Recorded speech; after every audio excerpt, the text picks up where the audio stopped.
That's where the head went through. Yeah. 6 years old and a head smashed through that. Yeah. Bet you felt sick.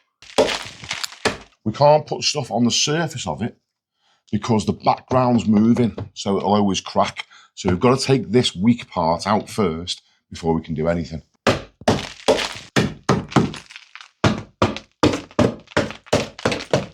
This was heartbreaking. Rob had sent me a message and got in touch with me explaining about his daughters and the situation, and that one of them had a head smashed through the wall. She's just 6 years of age. Well, he'd asked if we could come round and help him and fix this up for him, so here we are. With plastering, everything is about timing. You're always waiting for one thing to dry or set so you can get on with the next stage. So that's why as soon as I know the size of the hole, I want to apply the SBR straight away before I do anything else. I'm also going to SBR that thermalite block in there because that's going to be a high suction background. And I'm going to be using bonding coat.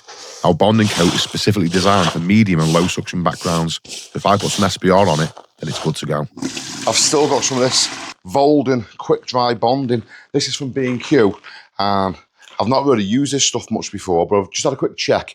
It's gypsum based, which means to me that this will work. Now I only need a handful of this, so I'm not going to go too wild with this because I don't want it to set whilst I'm mixing it. I'm just going to put in maybe a quarter of a little sachet.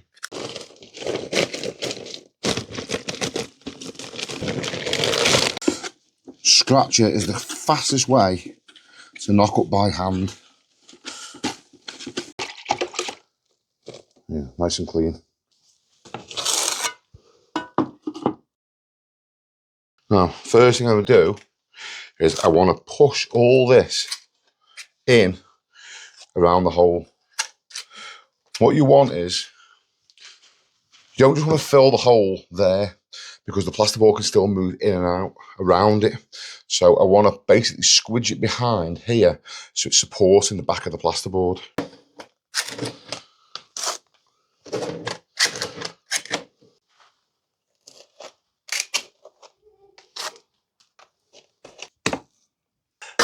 Whilst I was in the process of getting this job ready, Rob told me the situation that had led up to this. He's got twin daughters of 6 years old. They're both severely autistic and non-verbal. And unfortunately, they're in the habit of self-harming. They bite themselves and bang their heads. It's just a really sad situation to witness. Now, this is important. Whenever you try and fill out with some back coat plaster, like a little patch like this, when you come up, it's always going to bulge out. So come in close, I'll show you what I mean. If I go up like this, see this bulge at the bottom here? Look, there's a bulge there because I know there is. Because when I do this with my trowel across it, it leaves a line in it. Okay, so I know that's bulging out. Whenever you go up, it always slumps back down and bulges. The way to get around that is take it off down.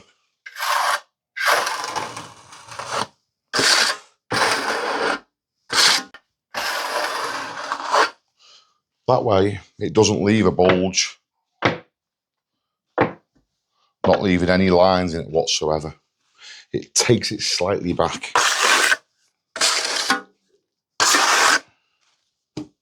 Now, the fact that there's bonding in behind the plasterboards and it's all been SBR'd in there means it's all going to join together. So there's no difference in backgrounds. This probably would be okay with no scrim, but there's no point in not doing it. I mean, it takes us 2 seconds, and if we scrim the joint right round, we know there's guaranteed there's not going to be any cracking.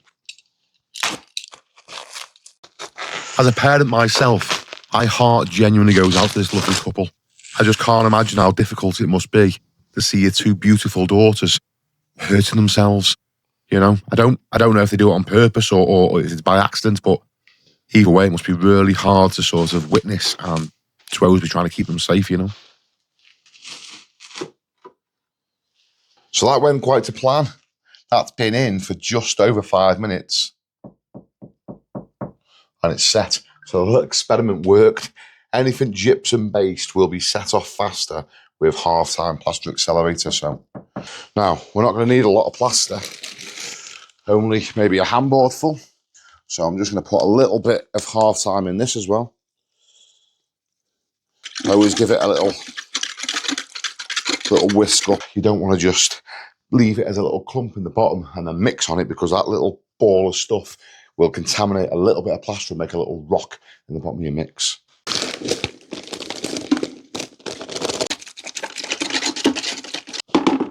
Okay, and then that,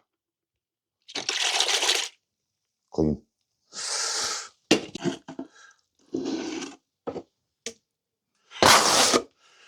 This is probably a little bit wet, but because of the amount that I'm mixing, and I'm knocking it up by hand with accelerator, I don't want to spend too much time messing around with it. I just want to get it on. So the main thing now is just to completely cover over these scrims. The reason I'm saying I don't want to spend too much time messing around with it, and I'd rather just get it on, even though it's a little bit wet and a little bit lumpy, is the fact that it's going to set. I could mix it for another 30 seconds. That might be a little bit too long, and it's already set, you know? So I'll blend the siding straight away.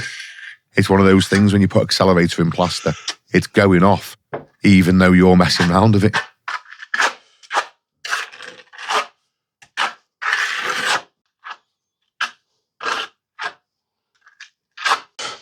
First coat on, sides slightly blended in, and it's flat and filled out. I can't see any of the scrim through it.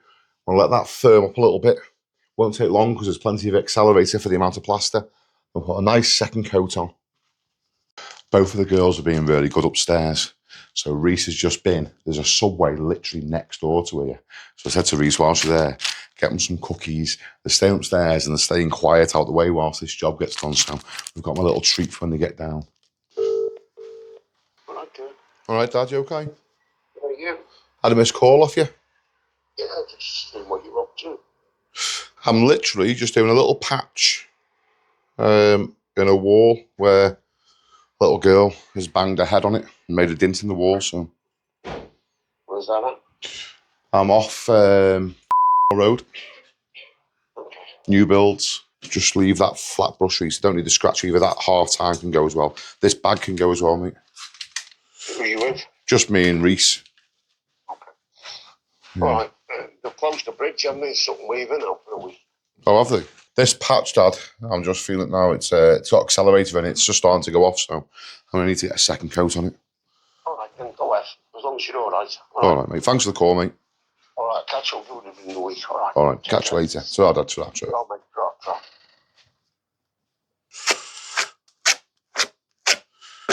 Just knock the lumps out of this for the second coat. This is just the same stuff now, but because I'm messing with it a little bit on the handboard, it'll just come back a little bit wetter. No need to add any water. If it was bigger, I probably would. And before I put that on, the fingerprints I've left in it, you can see now, it's not sticking to my fingers, so that's ready. So I knock that flat. It's tearing a little bit where the stuff's dry on the edges. So now, just give that another little coat over. Now this tearing around the edges is just where it's on, slightly thick. It's on slightly thin, sorry. It's drying out. So we get that like that. And then straight away, I'm just going to give this a little bit of water around the edge, just to help it settle in. Wash all the plaster off that. Now you don't want this running down, just a little bit. I'm just going to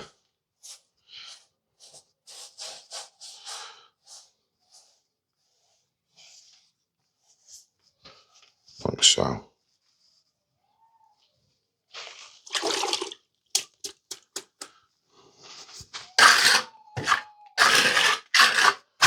That just helps it blend in.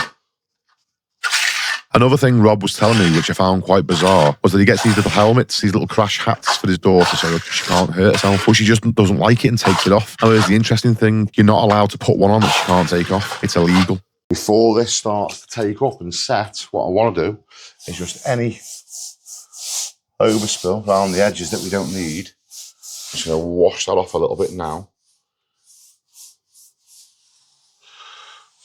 Like so. And also, another little go round, All I'm doing is putting water back into the plaster. What happens is where it's on thin, the background and the air draw moisture out the plaster. So when it's on real thin, the water's evaporating out the plaster, which means that it's starting to dry, and when you try and smooth it, it tears rather than blends in. So by rehydrating it, putting water back in, you're just helping it settle into where it's going to be staying.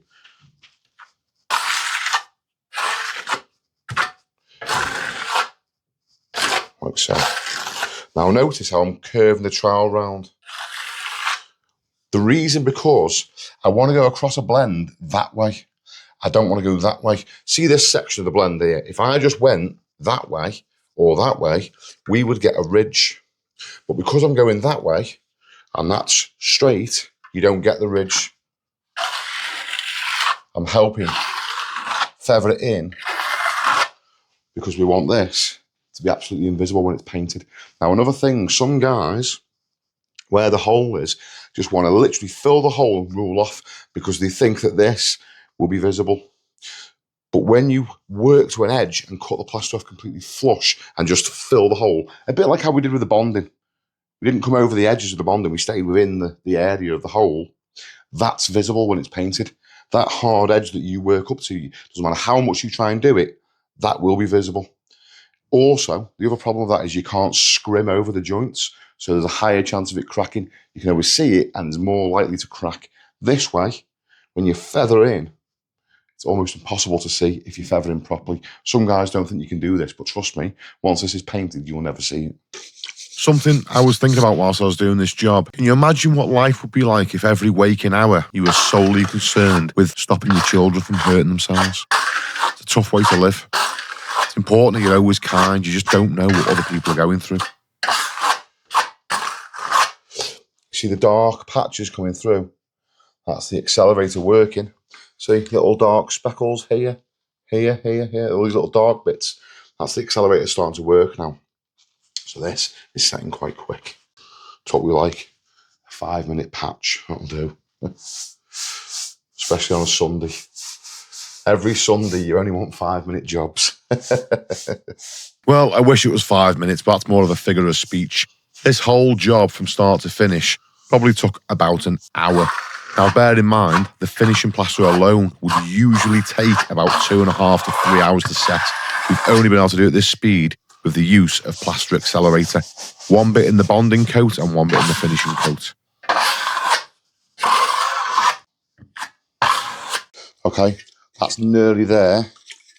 It's gone dark, but I think it can just do with one more go over just in a minute.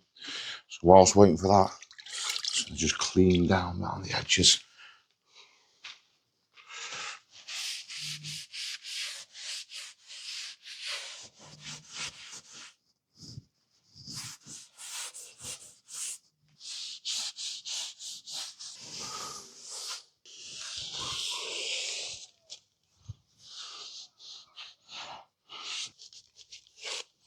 There we go.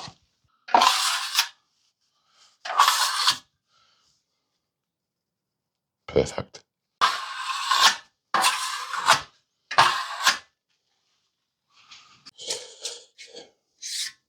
See here, that is completely seamless. In fact, Reese, you feel it, like, can you feel where that, you can feel the difference in texture, because that's obviously smooth and the paint's rough, but you can't feel a bump, no? That's it, perfect, done. Now, when you do this, this will create an ever so slight little bump. But when I say a little bump, I'm talking literally the thickness of a piece of scrim, maybe twice as thick because I've just covered over the surface of the scrim, okay? So it's not going to cause a bump in a wall. It's going to have this rocking round, you know, if I push on the top and the bottom, it's not like a seesaw rocking. It's flat on the wall still. I mean, plastered walls, if you check somewhere else, there's slight little indiscrepancies. I don't know if you can see the light coming through there. You see that?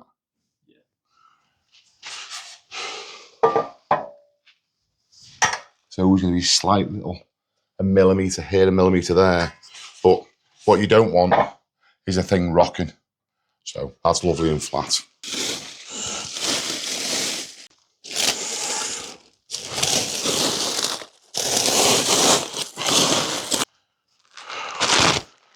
So at the minute now, it's starting to go dark. It's all going to go really dark, that colour. And see like the dark bits there, and then it'll start drying out and going like a light sort of peachy colour. A bit like that colour on my pants there, like that light sort of ivory colour. So if you see the difference in the darkness there, once it's all gone like that, you can paint it. So that bit in the middle where we filled with the bonding coat, that'll take longer. Okay. It'll potentially take up to a week. But with the heating on the house, you know, it won't take too long. It's not going to be months and months. As soon as all the dark patches are gone that you can paint, it's going to be matte paint first. Yeah. I don't know, I'm not up to date with all my decorating skills, but I know if you put silk paint on it or washable paint, it'll peel off. If you put matte paint on, it'll be fine. So you can touch it, you know, if the girls come down, they can touch it, doesn't matter. Feel it though, see? Nice and smooth. Jesus. Right, what the point of it is, you want to not feel any transition between the old. You're going to feel a difference in texture because the paint's rough compared to the plaster, but when that's painted, it'll just disappear for you, mate. All right. Lovely, mate. Really appreciate it. Hi, top man. Thank you very much.